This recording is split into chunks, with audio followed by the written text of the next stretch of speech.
tundukkan kepala. Sebagaimana syair, ya pujian yang baru saja kami naikkan kepadamu ya Tuhan.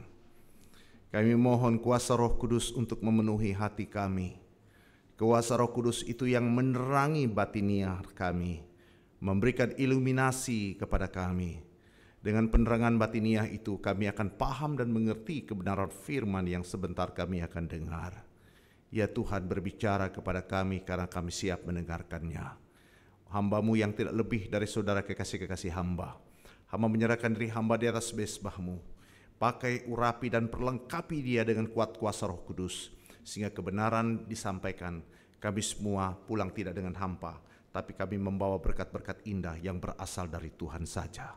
Sekali lagi ya Bapa, berbicara kepada kami, karena kami siap mendengarkannya. Hanya di dalam nama Tuhan kami Yesus Kristus, nama yang termanis bagi jiwa kami minta, kami alaskan doa ini. Haleluya. Yang siap dengar firman sama-sama katakan amin. Salam Bapak Ibu Saudara-saudara. Ada sukacita pagi hari ini. Bersyukur untuk kasih setia Tuhan. Merdeka. Oh, merdeka. Kita bersyukur untuk anugerah Tuhan. 79 tahun Tuhan boleh memimpin bangsa kita, negara kita yang berulang tahun. Ini anugerah Tuhan untuk bangsa kita. Kita berada di tengah-tengah bangsa ini. Bangsa yang makmur, bangsa yang sejahtera, ya.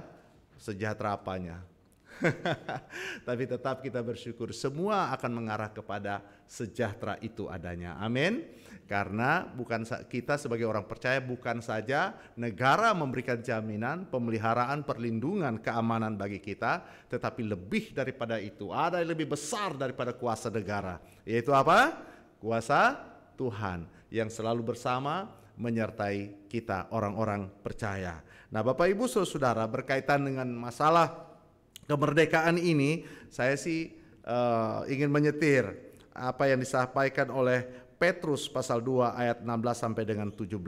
Di situ dikatakan bagaimana Bapak Ibu Saudara, tidak ada dia belum ya, karena menjadi dasar pembahasan kita nanti menjadi anak terang. Tetapi paling tidak menjadi landasi perenungan kita. Sebelum masuk kepada pembahasan khotbah ini, Bapak Ibu Saudara, saya ingin mengajak kita untuk melihat 1 Petrus 2 ayat 16 sampai dengan 17. Dikatakan demikian, hiduplah sebagai orang merdeka dan apa? Bukan seperti mereka yang menyalahgunakan kemerdekaan itu untuk apa? Menyelubungi kejahatan-kejahatan mereka. Tetapi hiduplah sebagai hamba Allah. Hormatilah semua orang, kasihlah saudara-saudaramu, takutlah akan Allah dan hormatilah raja. Artinya apa Bapak Ibu Saudara? Kita merdeka, amin, haleluya, puji Tuhan. Tetapi secara rohani kita juga sudah merdeka, amin. Kita sudah dimerdekakan oleh Kristus Yesus. Tetapi kemerdekaan yang kita punyai, kemerdekaan yang kita miliki, di mana Kristus sudah menganugerahkan kemerdekaan itu, janganlah kita salah menggunakan kemerdekaan itu Bapak Ibu Saudara. Salah menggunakan kemerdekaan itu dengan cara apa? Ya, merdeka melakukan kejahatan. No, ya. Tapi kita benar-benar merdeka di dalam Tuhan. Hidup merdeka itu adalah salah satu cirinya adalah hidup yang sungguh-sungguh mau menyukakan, mau menyenangkan hati Tuhan. Tingkah laku dan perbuatan kita itu sungguh-sungguh menyenangkan dan menyukakan hati Tuhan. Amin Bapak Ibu Saudara. Merdekalah kamu di dalam Tuhan. Nah, salah satu ciri hidup orang yang merdeka di dalam Tuhan, perilaku hidupnya adalah hidup di dalam terang. Hidup di terang-terang itu berarti dia akan menjadi anak-anak terang. Amin. Ya, Bapak Ibu Saudaraku, sekali lagi terima kasih untuk kesempatan yang dipercayakan kepada saya untuk menyampaikan firman Tuhan pada pagi hari ini, untuk Pak Gembala, untuk badan pengurus yang ada di sini. Terima kasih. Tentunya saya tidak perlu memperkenalkan diri saya lagi, tapi bagi Bapak Ibu yang sudah mengetahui, terus dukung dalam doa untuk pelayanan-pelayanan yang saya lakukan. Saya pelayanan secara freelance, tapi yang belum mengenal saya, ya nama saya cukup singkat, sederhana, familiar, ya, tapi jangan dibully. Nama saya itu, ya saya bersyukur dengan nama ini, anugerah yang luar biasa. Papa saya memberi nama saya ini Boy, sekalipun jujur dulu saya tidak suka, tapi sekarang saya bersyukur untuk nama ini. Kenapa? Sekalipun rambut sudah habis, mau habis Bapak Ibu, bukan habis, mau habis rambut, jalan mungkin sudah akan terseok-seok, orang akan masih memanggil saya boy. Nah, itu saya syukuri untuk anugerah Tuhan itu kan. Walaupun akan tetap boy Bapak Ibu Saudara-saudara ya kan. Boy selalu kuat dan akan selalu lincah dalam pelayanan gitu. Walaupun usia sudah tidak muda lagi. Ya, enggak muda lah, belum tua lah, masih muda. Kemudian bersyukur anugerah Tuhan. Tuhan juga menganugerahkan kepada saya satu teman pendamping hidup untuk saya sudah 30-an tahun bersama-sama Bapak Ibu Saudara ya. Bersama-sama dia sekalipun nanti dia sudah oma, memang sudah oma 2 cucu ya kan, nanti akan tambah bulan September ini akan tambah lagi 1 cucu Bapak Ibu Saudara kan. Nah, rambutnya mungkin ya kelihatannya sih hitam tapi kan ada warnanya begitu kan.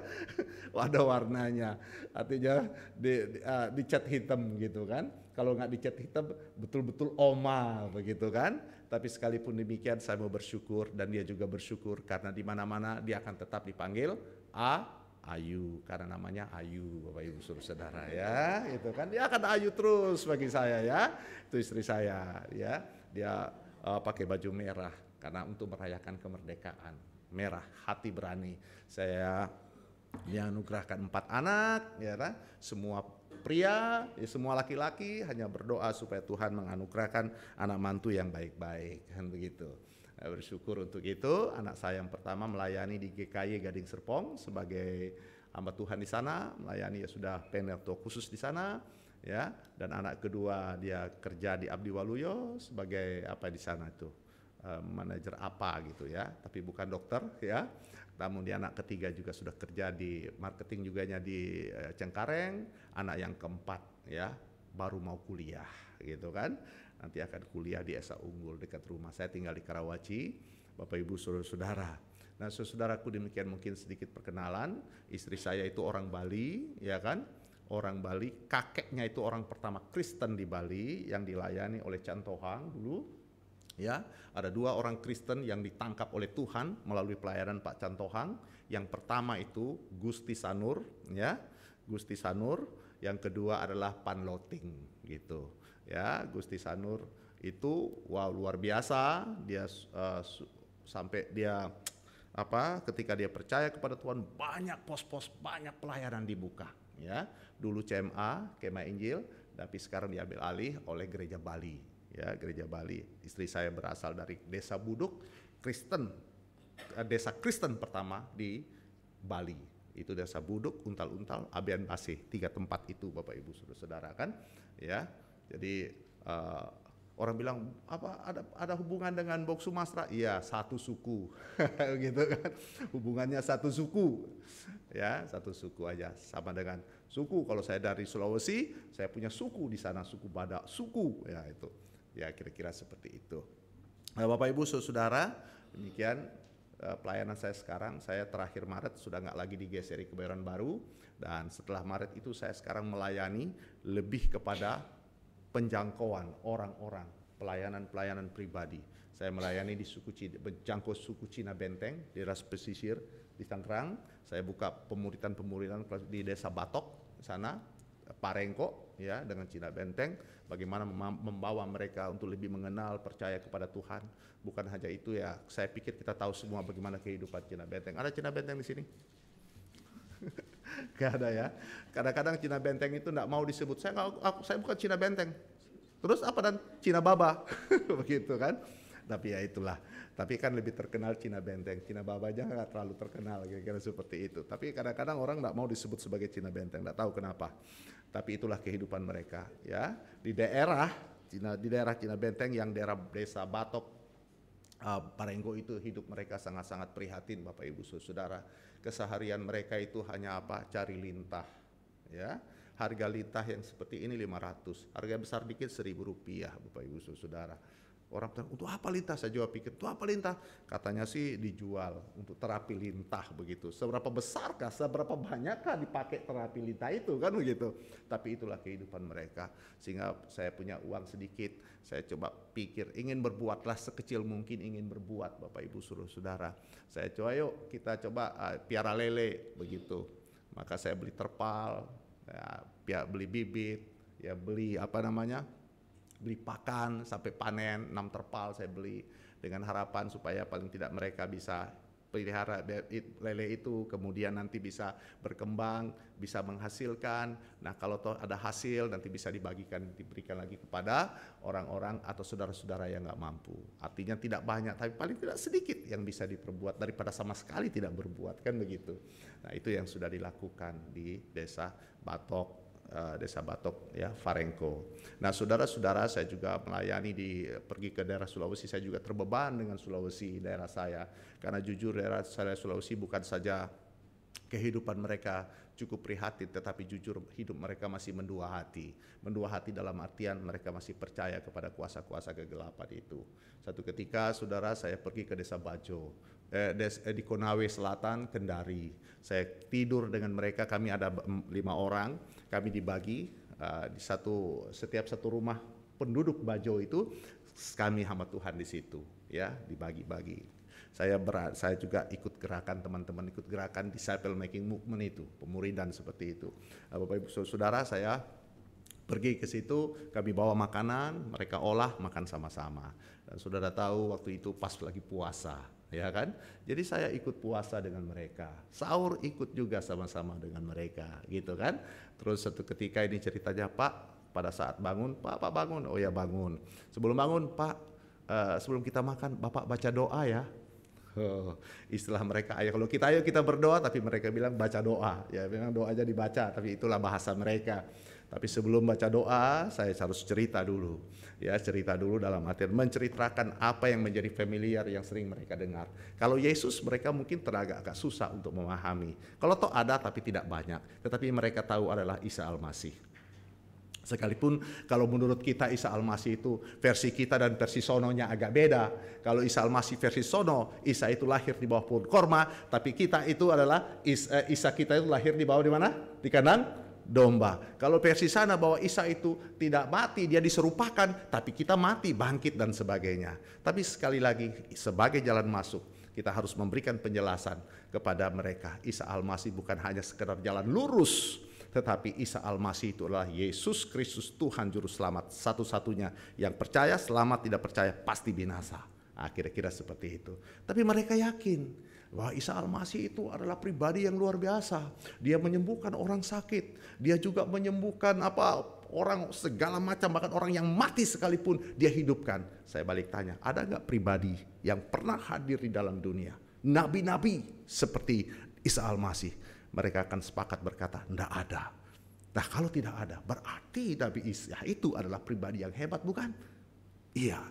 Kalau pribadi yang hebat seperti Isa Al-Masih bisa menyembuhkan ini, bisa membuat ini, bisa membuat ini. Dan Isa Al-Masih sekarang ada di mana? Oh, di langit. Terus bagaimana ke depannya? Dia akan datang. Terus kalau dia akan datang, apa yang akan dia buat? Dia akan menghancurkan Dajjal. Berarti Isa Al-Masih itu dia hidup, iya kan? Dia hidup dan akan datang kembali ya. Ada nggak nabi seperti dia? Nggak ada. Kalau tidak ada berarti dia adalah pribadi yang spesial. Pribadi yang berbeda dengan nabi-nabi yang lain. Nah, kalau begitu, boleh nggak kita minta berkah kepada dia? Mereka lama pikir, maksudnya? Ya kita berdoa minta berkah kepada dia. Dia kan masih hidup, ada di langit, akan datang kembali, menghancurkan Dajjal. Dia juga sebagai di jalan lurus. Wah, dia bilang, oh boleh. Baik, kalau begitu, kalau kita minta berkah, kita minta perlindungan dari dia, pemeliharaan dari dia, terkhusus untuk makanan yang akan kita makan ini, kita minta berkah dari dia. Mau? Oh mau. Yuk, mari. Kita baca doa, istilah mereka kan baca doa. Akhirnya kita mulai berdoa. Saya berdoa. Ya Allah, ya Tuhan kami. Terima kasih ya Allah karena Allah sudah menjaga sepanjang malam yang penuh rahasia ini. Kami bangun dengan tubuh yang sehat. Ya Allah, kami akan menjalankan puasa sepanjang hari ini. Sebelumnya kami akan makan ya Allah. Berkati makanan ini ya Allah. Supaya makanan ini berikan kekuatan ke tubuh jasmani kami sehat. Dan sepanjang hari kami boleh menjalani puasa. Terima kasih ya Allah bla bla bla bla. Kemudian saya mengatakan bahwa terima kasih ya Allah. Doa ini kami landasi dengan pada junjungan kami Isa Al-Masih. Amin. Mereka juga berkata amin. Makan. Nah, saudara-saudara, ini merupakan satu strategi. Mereka mungkin hanya sebatas mengerti Isa Al-Masih menurut versi mereka. Tetapi kita lebih jauh daripada itu. Isa Al-Masih itu, Yesus Kristus, Tuhan Juru Selamat. Yang percaya selamat, yang tidak percaya pasti binasa. Nah, Bapak Ibu Saudara, inilah hal-hal gerakan-gerakan yang kita lakukan. Banyak teknik, banyak metode ya yang bisa kita buat. Makanya di mana saja, kapan saja ada kesempatan untuk menceritakan tentang Isa Al-Masih versi mereka, tapi arahkan bahwa Isa Al-Masih bukan seperti yang mereka pahami. Isa Al-Masih ya yang diserupakan, tetapi Isa Al-Masih itu adalah jalan lurus. Dia adalah hakim yang adil, dia adalah juru selamat satu-satunya, tidak ada yang lain. Yang percaya selamat, tidak percaya pasti binasa. Nah, itulah yang saya lakukan sekarang ini. Ya, kesempatan secara luas saya bisa melayani kemana-mana saja Tuhan pimpin. September ini saya akan ke Palu, kemudian dari Palu 16 jam saya akan ke Gorontalo. Ya, saya melayani suku Gorontalo. Ya, nanti teman bilang, Pak, jangan hanya ke Palu, Gorontalo, Kendari, itu kalau boleh ke Papua, boleh, doakan. Bagaimana caranya ke Papua, Pak? Kami tidak punya uang untuk pergi ke Papua, Bapak naik pesawat. Terus naik kapal laut, siap. Oh gitu kan. Saya bilang ini satu strategi bagi saya, ini yang saya harapkan. Memang saya punya kerinduan. Jangan naik pesawat, naik kapal laut. Sekalipun agak panjang, agak lama. Tapi ini kesempatan bagi saya. Saya mungkin akan ambil satu kamar bersama-sama dengan beberapa orang. Di situ kesempatan untuk melayani. Tentunya seperti moto kita, beritakan Injil ke seluruh bumi. Moto ini jangan hanya slogan doang, tapi mari kita lakukan, mari kita kerjakan. Makanya saya ke Papua nanti, akan naik dari Priuk, kemudian transit beberapa tempat, 5 hari sampai di Papua. Itu kesempatan bagi saya untuk memberitakan. Tugas kita ini memberitakan, sampaikan. Urusan percaya atau tidak bukan urusan saya. Urusan Tuhan. Tuhan yang merubah, Tuhan yang memanggil. Kita hanya menemukan orang-orang yang dipilih. Kalau kita tidak pergi, bagaimana kita tahu kalau orang itu dipilih? Kita harus pergi, memberitakan, menyampaikan kabar baik. Jadi demikian mungkin sekilas pelayanan yang Tuhan percayakan untuk saya lakukan sekarang ini. Tuhan kiranya akan menolong, Tuhan kiranya akan memberkati kita semua untuk bisa mampu dan bisa mengejawantahkan apa yang sudah menjadi visi global dari GSRI secara keseluruhan. Yaitu apa? Pergi, beritakan Injil ke seluruh bumi. Beritakan Injil. Amin. Coba lihat wajah Bapak Ibu Saudara-saudara. Saya pikir ini wajah-wajah pemerintah Injil atau enggak ini? Nah, Bapak Ibu Saudaraku yang dikasih dalam Tuhan, saya tidak membacakan lagi bagian firman Tuhan yang sudah dibaca tadi. Tetapi saya hanya ingin menambahkan. Ya, dari Efesus pasal 5 ayat 1 sampai 20 tadi, tapi saya akan menambahkan Yohanes 12 ayat 46 sebagai landasan perenungan kita. Di situ dikatakan gimana Bapak Ibu Saudara? Ya. Yohanes 12:46 di situ dikatakan, aku telah datang ke dalam dunia sebagai terang supaya setiap orang yang percaya kepadaku jangan tinggal di dalam kegelapan. Yohanes 8 ayat 12 berkata, akulah terang dunia. Barang siapa mengikut aku, ia tidak akan berjalan dalam kegelapan, melainkan ia mempunyai terang hidup. Nah, Bapak Ibu Saudaraku yang dikasihi dalam Tuhan, diceritakan pada suatu malam yang gelap, yang tidak menyenangkan pada waktu itu, saudara. Dan pada waktu itu dalam situasi perang dunia kedua, saudara, ada satu kapal induk Amerika Serikat yang mengarungi lautan Pasifik Selatan, dan kita tahu pelayaran itu adalah pelayaran yang sangat berat. Dan pada waktu itu, saudara, semua lampu dimatikan. Tujuan apa? Tujuannya untuk menghindari kapal atau kapal musuh yang akan bisa saja menyerang, saudara. Dan saudara tahu, akibat tindakan itu, lampu dipadamkan, maka satu pesawat menjadi naas. Kenapa? Karena dia salah mendarat. Dia pikir daratan itu kelihatannya seperti tempat mendarat. Ternyata itu adalah lautan luas. Dan akhirnya kapal itu tenggelam, ditelan oleh lautan luas. Nah, saudara-saudaraku yang dikasih dalam Tuhan, satu pesawat lagi yang berputar-putar mencari tempat landasan, saudara. Dan saudara tahu, kapten kapal itu mengetahui situasi ini. Kalau dibiarkan, maka ini akan menjadi hal yang sama dengan kapal sebelumnya, pesawat yang sebelumnya, saudara-saudara, yang ditelan oleh lautan luas itu. Sehingga apa? Karena kapten kapal mengetahui, langsung dia memerintahkan, hidupkan lampu. Hidupkan lampu kapal maksudnya. Dan saudara tahu ketika perintah diberikan, hidupkan lampu kapal, saat itu juga lampu kapal itu hidup. Dan ketika lampu kapal itu hidup, saudara-saudara, pesawat yang tadi berputar-putar dalam kondisi pilot yang sangat stres, tidak tahu di mana akan mendarat, akhirnya dia bisa melihat tempat pendaratan. Dan kapal itu dapat mendarat dengan mulus. Dan orang-orang yang ada di kapal itu, termasuk pilot itu, selamat. Saudara-saudaraku yang dikasih dalam Tuhan, sesungguhnya cerita ini ingin menggambarkan kondisi dunia ini. Allah mengetahui resiko yang dihadapi dunia. Dunia sedang menuju kepada kehancurannya diakibatkan oleh dosa, saudara-saudara. Dunia ini sedang menuju kepada kehancurannya, saudara. Kemudian apa? Allah memberi perintah dengan berkata, terangi dunia.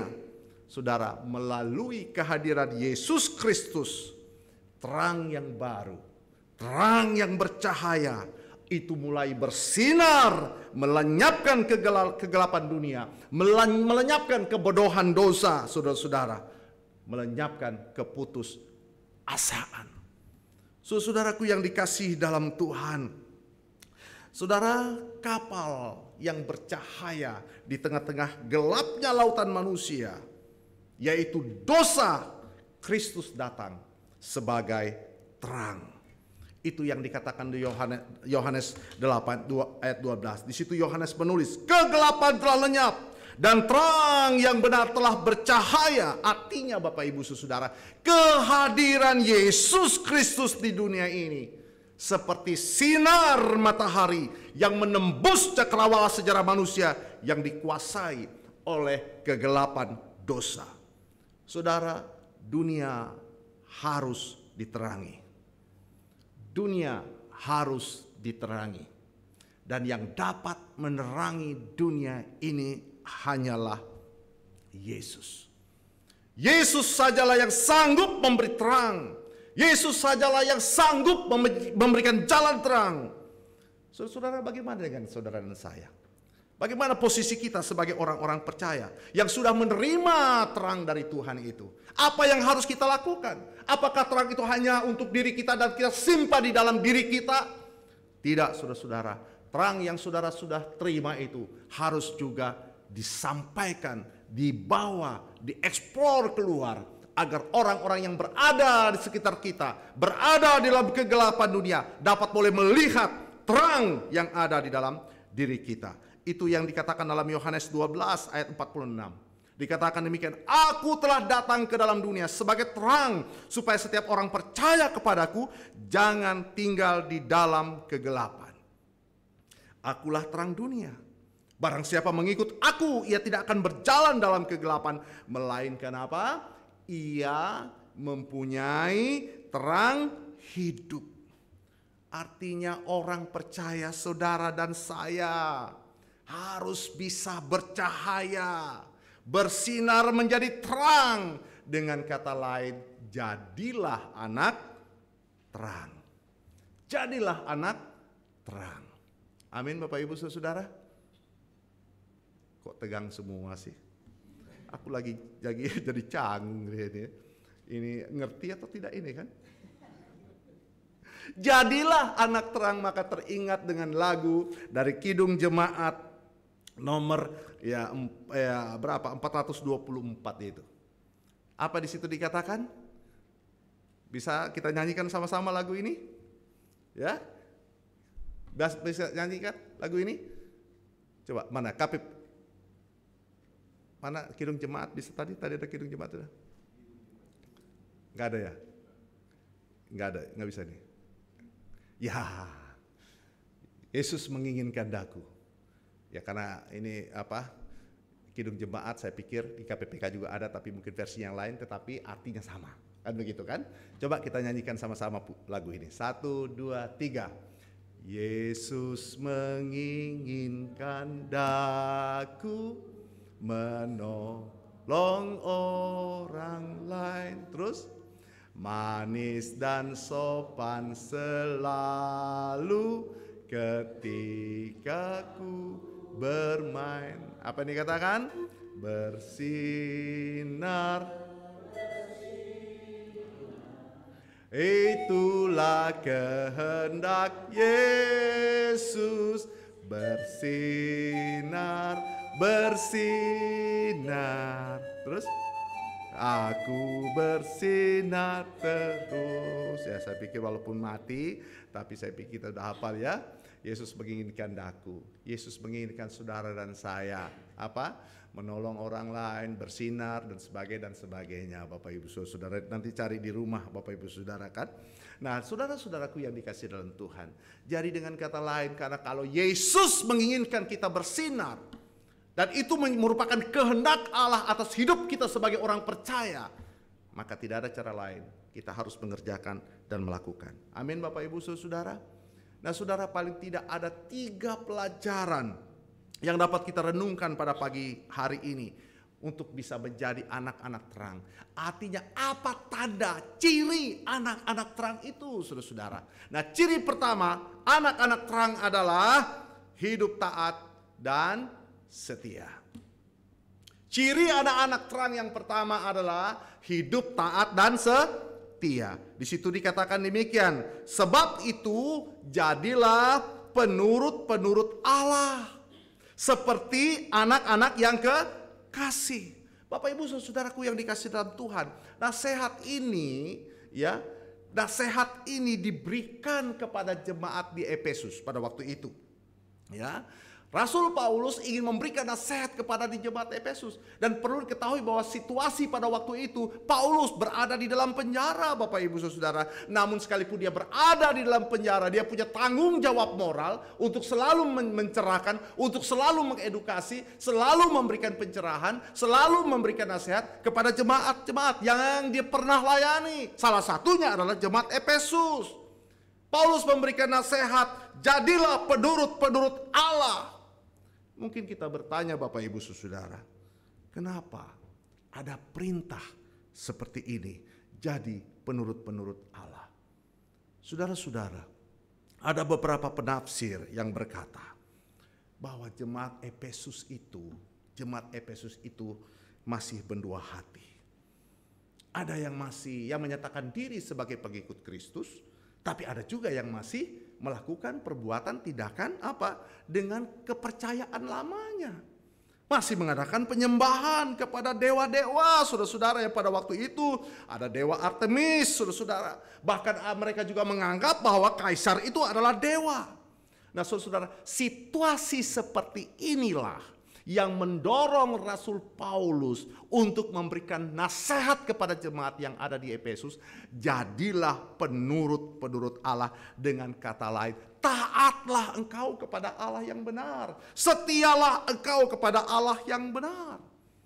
Saudara-saudara, tentunya nasihat ini tidak hanya diperuntukkan untuk jemaat yang ada di Efesus pada waktu itu, tetapi nasihat ini juga diberikan kepada saudara dan saya, jemaat GSRI Sunter. Amin saudara. Jemaat GSRI Sunter, jadilah penurut-penurut Allah seperti yang Alkitab katakan. Saudara, dengan kata lain, sekiranya kita belum sungguh-sungguh hati percaya, kita masih percaya atau masih mendua hati percaya, di sini tidak ada, di tempat lain itu begitu banyak. Masih percaya kepada Allah, tapi masih percaya juga kepada barang-barang yang bertuah, saudara-saudara. Barang-barang bertuah itu seperti apa?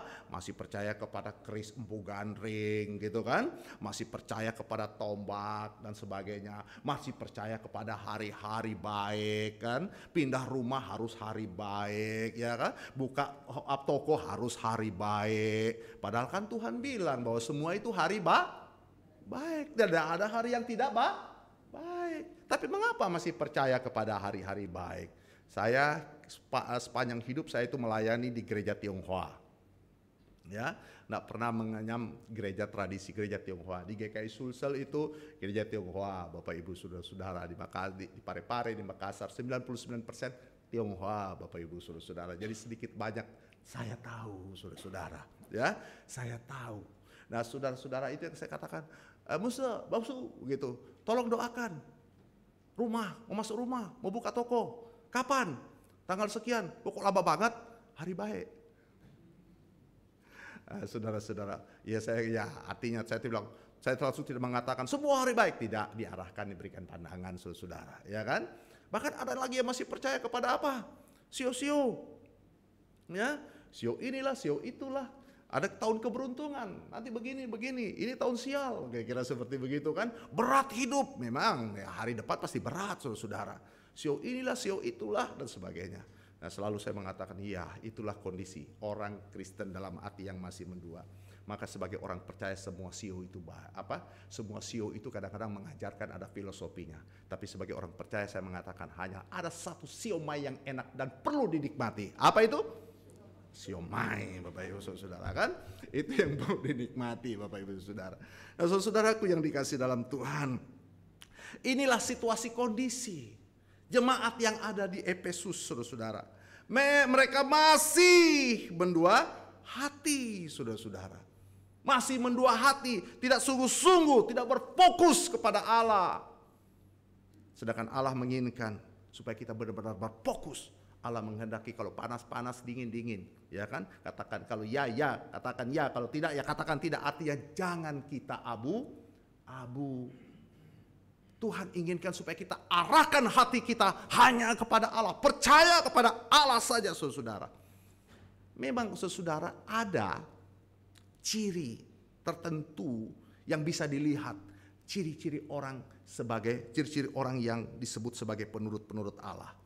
Nah, kalau kita membaca di dalam ayat yang ketiga dari Efesus di situ dikatakan apa Bapak Ibu Saudara? Di situ dikatakan, tetapi percabulan dan rupa-rupa kecemaran atau keserakahan disebut saja pun jangan di antara kamu, sebagaimana sepatutnya bagi orang-orang kudus. Demikian juga perkataan yang kotor, yang kosong atau yang sembrono, karena hal-hal ini tidak pantas. Tetapi sebaliknya ucapkanlah syukur, karena ingatlah ini baik-baik. Tidak ada orang sundal, orang cemar atau orang serakah, artinya penyembah berhala yang mendapat bagian dalam kerajaan Kristus dan Allah. Nah, kalau saya ingin jabarkan secara detail bagian ini, bahwa ciri orang-orang yang disebut sebagai penurut Allah adalah orang yang membawa terang itu, cirinya adalah dia akan menjauhi percabulan.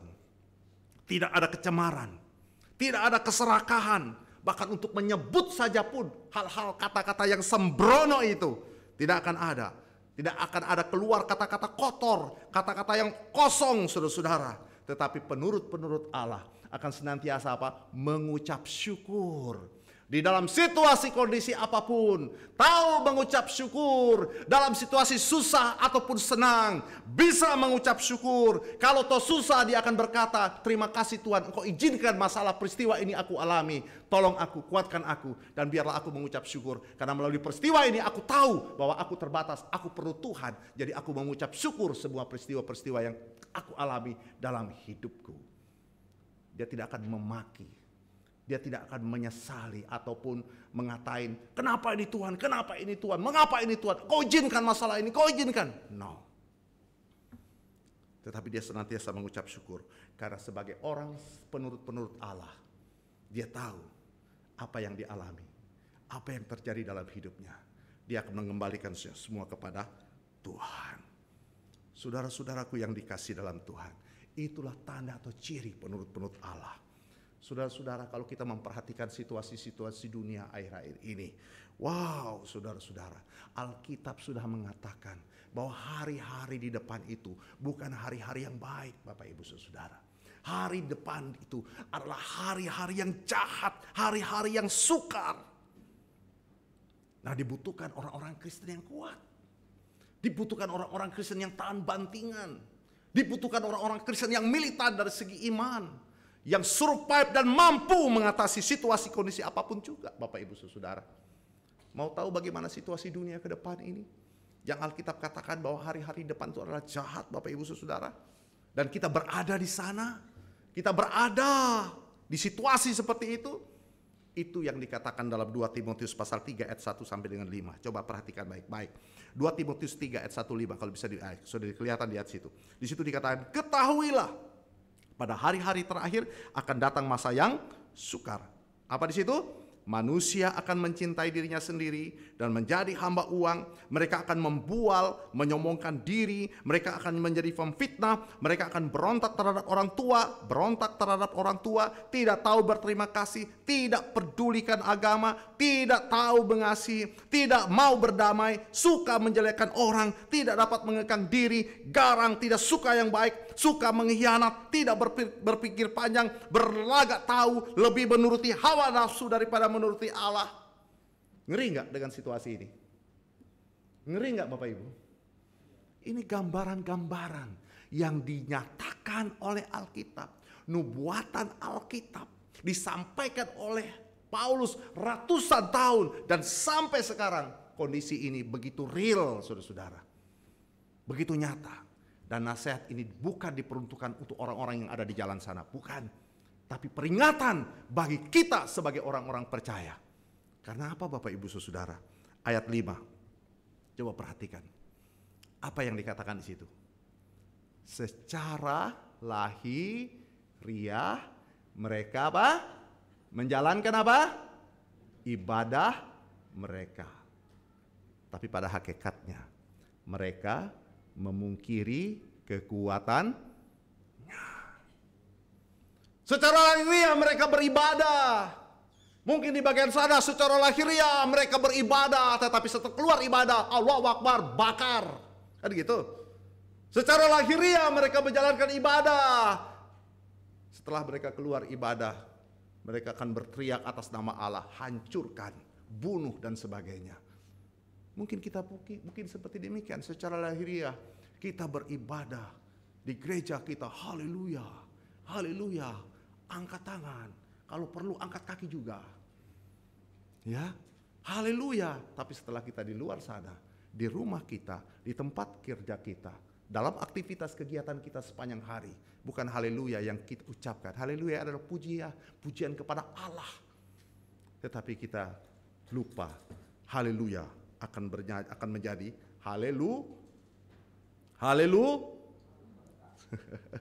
bukan haleluya, halelupa Bapak Ibu Saudara.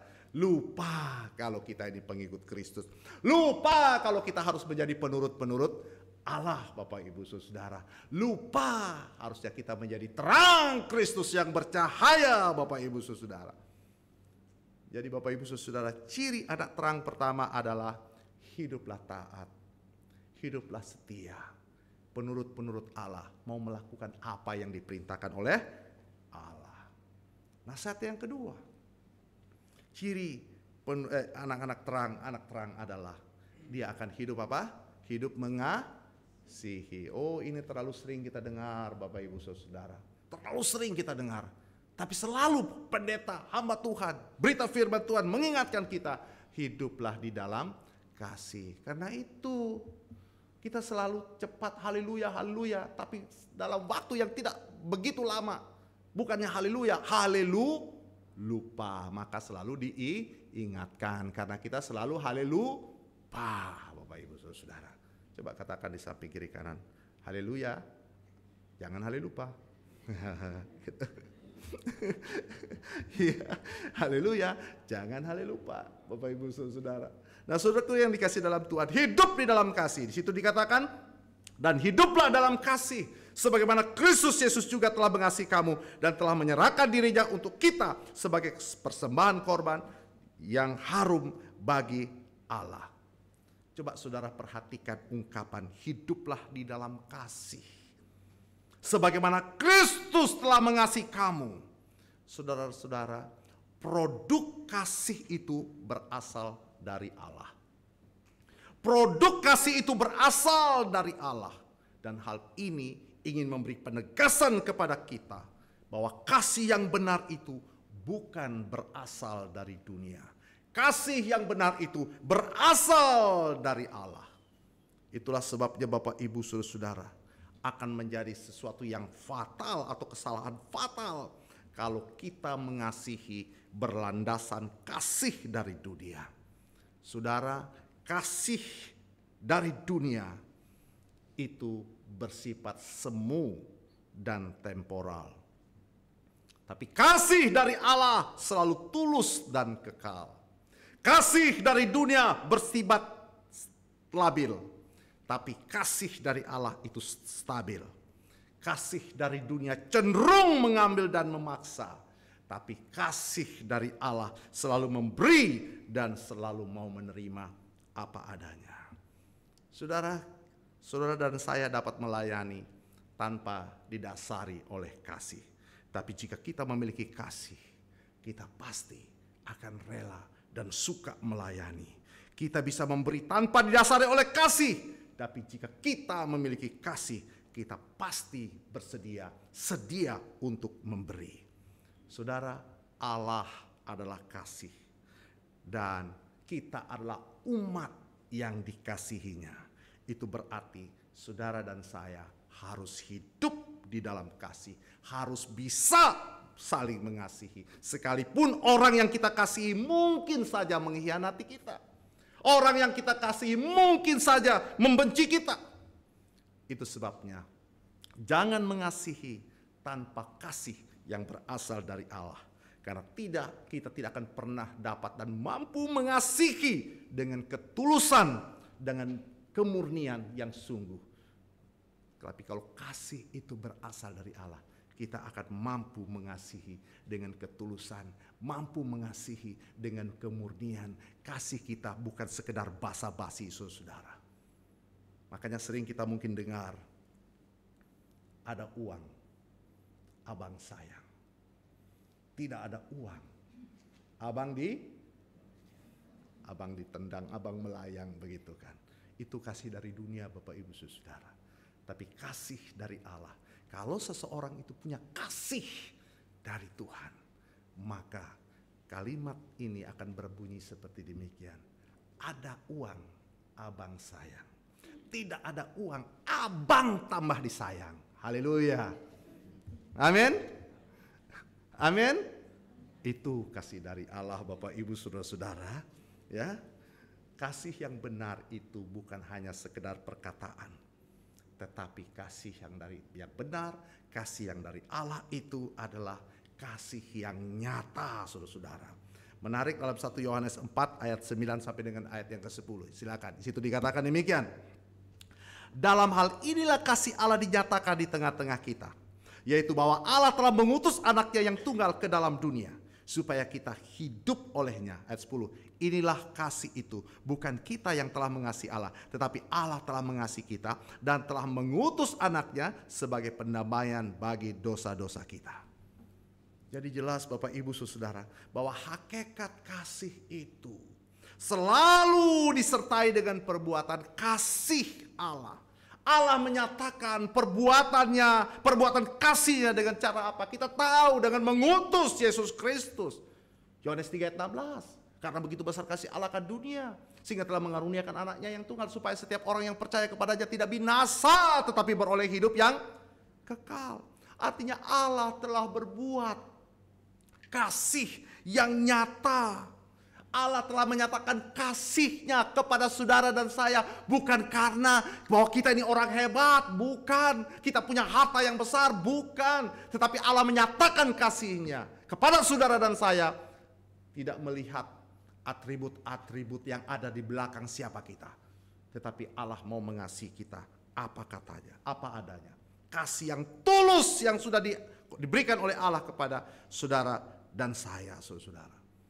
Itulah sebabnya bagi kita yang sudah merasakan kasih Allah, nyatakan, aktualisasikan, implementasikan kasih Allah itu secara nyata dalam kehidupan sehari-hari. Di tengah-tengah keluarga, di tengah-tengah pekerjaan, dalam komunitas kita, bahkan terlebih lagi di tengah-tengah hidup dalam pelayanan kita. Mungkin kasih kita itu dianggap sepi, mungkin kasih kita itu mungkin tidak dipedulikan. Mungkin juga kasih kita itu mungkin dianggap modus. Tapi firman Tuhan berkata, tetaplah mengasihi dan hiduplah terus di dalam kasih, Bapak Ibu Saudara. Yang menilai itu Tuhan, bukan orang lain. Kita mengasihi atau tidak, Tuhan yang menilai. Tuhan lihat sampai kedalaman hati kita. Namun yang terpenting di sini adalah Nyatakan kasih itu. Aktualisasikan kasih itu. Karena kita terlebih dahulu sudah menerima kasih yang benar, yang besar dari Allah. Saudara, ada satu kisah atau cerita yang dialami oleh sepasang suami istri yang baru menikah, Bapak Ibu Saudara. Ketika 3 bulan pertama hidup mereka begitu luar biasa baik. Mesra, indah. Tetapi ketika masuk bulan keempat, Bapak Ibu Saudara, si istri punya kebiasaan buruk. Itu suka pergi ke diskotik, pergi ke klub malam, ya. Di sana dia minum mabuk, kembali lagi kepada perbuatan-perbuatan masa lalunya. Istri loh. Kalau saudara punya istri seperti itu di sini tidak ada, seandainya gitu kan, seandainya. Kira-kira gimana tindakan saudara? Ya saudara bisa jawab. Kira-kira bagaimana? Pasti marah, kesal, gerundal. Mungkin ada yang berkata, kalau aku nyesal kawin sama kamu, aku nyesal punya dapat istri kayak begini. Kok nanti sudah kawin baru menyesal? Kan waktu pacaran nggak tahu kah? Kan begitu kan? Itu kan pacaran itu dalam ajang untuk saling mengenal, saling mengerti, kan begitu? Memahami siapa dia, kan begitu kan? Itu. Apalagi ya saya pacaran dengan ibu itu kurang lebih 4-5 tahun ya. Cukup lama. Ya, walaupun saya belum 100% mengenal dia, tapi paling tidak dia tahu sedikit siapa Boy, kan begitu kan? Boy, tapi jangan dilihat playboy, begitu. Cukup Boy aja, karena playnya saya orang baik-baik. Begitu. Anak saya pacaran 10 tahun, Bapak Ibu Saudara ya, baru menikah bulan Oktober lalu. 10 tahun pacaran, luar biasa, cukup lama. Nah, saudara-saudaraku yang dikasih dalam Tuhan, ibu ini, ya singkat cerita ibu ini menikah, saudara nggak tahu berapa lama pacaran, yang jelas dia sudah hidup bersama-sama 3 bulan pertama begitu indah mesra, tetapi masuk bulan keempat kebiasaan jelek dari istrinya ini, wanita ini sudah kambuh lagi. Itu yang saya katakan, sering pergi ke night club, ke pub, saudara-saudara minum mabuk di sana, sehingga satu ketika singkat cerita suaminya, ya tentunya suaminya yang mengasihi Tuhan ya, mengasihi Tuhan, mengatakan, aduh pukul 12 istri saya belum datang, belum pulang gitu kan. Pukul 1 sampai pukul 2 subuh istrinya juga belum pulang. Dia tahu istrinya berada di mana. Kemudian Bapak Ibu Saudara, suaminya ini pergi ke tempat istrinya tersebut. Dan saudara, ketika benar masuk ke klub itu, saudara, istrinya lagi fly, istrinya lagi mabuk, saudara. Tetapi suaminya yang baik itu mendatangi istrinya dan berkata, sayang, ayo pulang. Saudara, ketika suaminya berkata, sayang, ayo pulang, aku jemput kamu, ayo pulang. Ketika tangan suaminya akan memeluk istrinya mengajak pulang, si istrinya langsung menepis tangan si suami itu dengan berkata, kenapa kamu datang ke sini? Kenapa kamu tidak tinggalkan saya? Pergi kamu. Si suami langsung berkata, tidak sayang, saya mengasihi dan tetap mengasihi kamu. Ayo pulang. Suaminya, istrinya dengan nada lebih keras lagi, pergi, pergi, pergi. Tidak sayang, kau adalah bagian dari hidupku. Bagi saya engkau adalah wanita yang cantik dan masih cantik. Ayo pulang. Saudara-saudara, singkat cerita, ucapan yang penuh kasih sayang dari si sang suami ini, saudara, akhirnya si istri sembuh dari kebiasaan buruk seperti itu. Nah, saudara-saudaraku yang dikasihi dalam Tuhan, inilah yang Rasul Paulus katakan dalam Yohanes, Rasul Yohanes katakan dalam Yohanes 3 ayat 18, di situ dikatakan, hai anak-anakku, marilah kita mengasihi bukan dengan perkataan atau dengan lidah, tetapi dengan perbuatan dan kebenaran. Ya, jangan mengasihi berdasarkan perkataan, tapi nyatakan kasih itu, saudara. Saudara, mungkin kita bisa berkata, aku cinta padamu. Namun bila cinta yang dikatakan tidak disertai dengan perbuatan, cinta itu adalah cinta yang omong kosong. Kalau toh itu rayuan, maka itu dapat dikatakan sebagai rayuan gombal, saudara-saudara. Nah, saudara-saudaraku yang dikasihi dalam Tuhan, kasih itu memberi. Kasih itu bukan hanya sekedar menerima. Sesungguhnya banyak di antara kita yang mau dikasihi, tapi sedikit yang mau mengasihi. Tapi sesungguhnya kasih yang berasal dari Allah tidak sebatas memberi kasih, tapi dia akan mengasihi sekalipun ia disakiti. Jadilah anak terang. Anak terang adalah hidup mengasihi. Amin, Bapak Ibu Saudara. Kok kurang aminnya ini? Nah, saudara-saudara yang terakhir. Nah, kalau tidak terakhir langsung bangun semua itu Bapak Ibu Saudara kan? Ya, ciri anak terang itu adalah, ya kalau yang kedua hidup dalam kasih, sekarang apa? Ciri anak terang itu ya hidupnya apa? Ya, berdampak. Ciri anak terang yang terakhir itu hidupnya yang berdampak. Di mana berdampak? Di lingkungannya dia berdampak, saudara-saudara. Seperti dikatakan dalam Efesus pasal 5 ayat 2. Di situ dikatakan hiduplah di dalam kasih. Sebagaimana Kristus Yesus juga telah mengasihi kamu dan telah menyerahkan dirinya untuk apa? Kita sebagai persembahan dan korban. Ya, di dalam kasih, korban yang harum bagi Allah. Itulah yang telah dilakukan Yesus.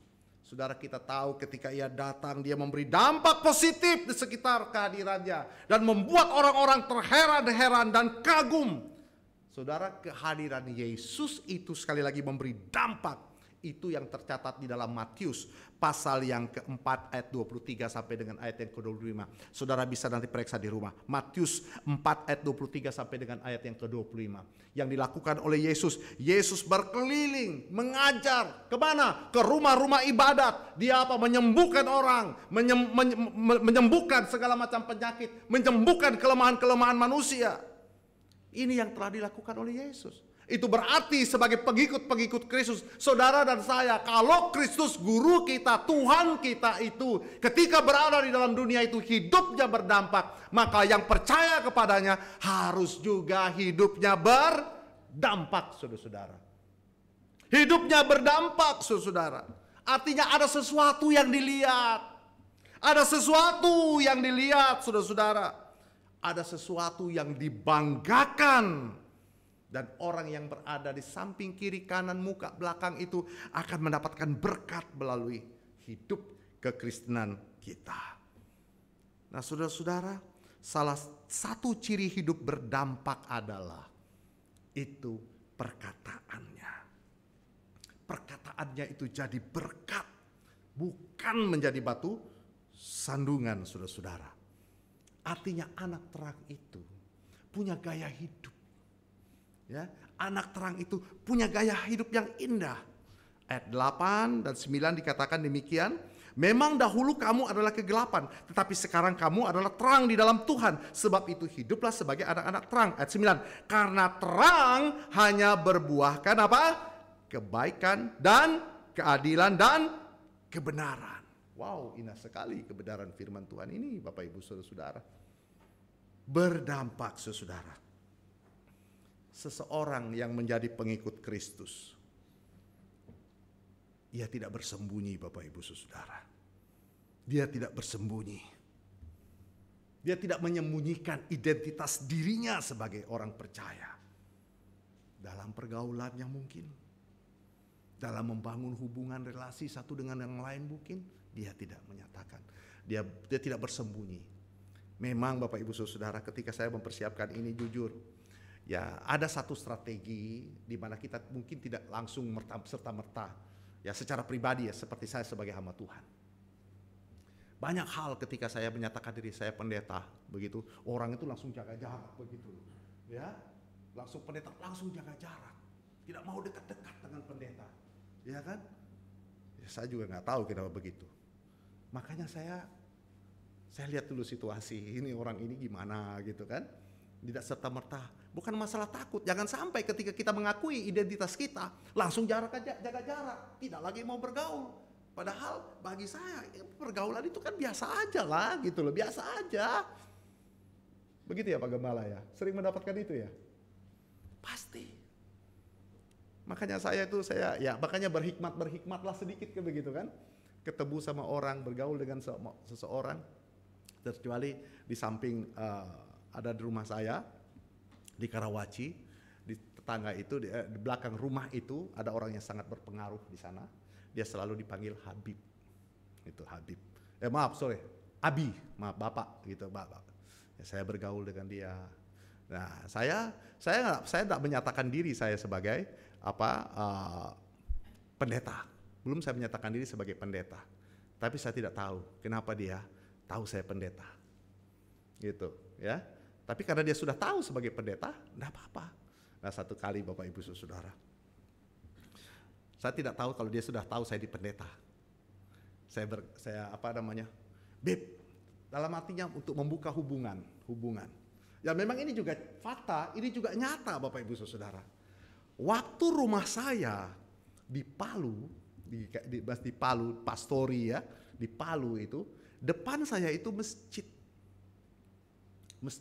Waduh, kita kan kencang-kencang gitu kan. Ya saya nikmati aja, sudah biasa begitu kan. Ketika saya digeseri Kebayoran Baru, saya dikasih tinggal di daerah Ranco. Nah, tidak jauh dari situ masjid juga. Gitu. Dan saya di sana di lingkungan Ranco, apalagi istri saya itu temennya itu dengerin begini-begini gitu kan. Yang pakai begitu semua itu. Baik semua. Kemudian sekarang saya tinggal di Karawaci. Ariana Karawaci. Tidak jauh dari itu masjid. Wah, saya cerita sama si Abibi.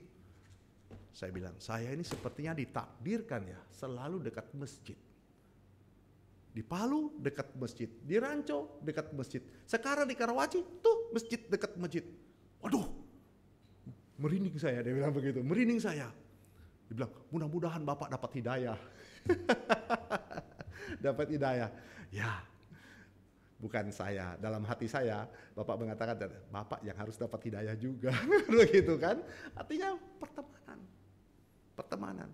Saya tidak mau membangun sekat dengan mereka, tapi saya harus berada di antara mereka, berkawan dengan mereka, bercerita dengan mereka, sehingga tidak ada sekat. Inilah akan memudah melalui persahabatan. Evangelical Explosion itu melalui persahabatan itu orang akan lebih care, welcome, bisa bertanya dan sebagainya, saudara-saudara.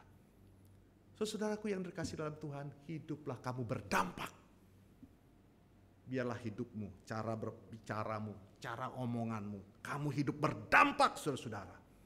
Dan hidup berdampak ini hanya bisa dikerjakan oleh Allah, bukan karena kemampuan kita. Nah, saudara-saudara, untuk mengakhiri perenungan ini, Bapak Ibu Saudara, saya ingin menceritakan satu kisah-kisah yang nyata. Seorang bapak pada satu acara diminta untuk bersaksi. Saudara tahu, ketika diminta namanya, maaf kalau ada namanya Musa, ini hanya inisial saja, ya. Pak Musa, nanti bersaksi ya. Pak Gembalanya mengatakan demikian. Aduh Pak, saya nggak bisa ngomong, saya nggak bisa bicara. Pokoknya Bapak bersaksi saja. Waduh, singkat cerita, tiba harinya Bapak Ibu Saudara, Bapak Musa harus dipanggil untuk bersaksi. Wah, muka padam, merah, takut. Tetapi dengan terpaksa dia maju ke depan. Dan saudara tahu, ketika dia maju ke depan dan berkata, "Salam Bapak Ibu."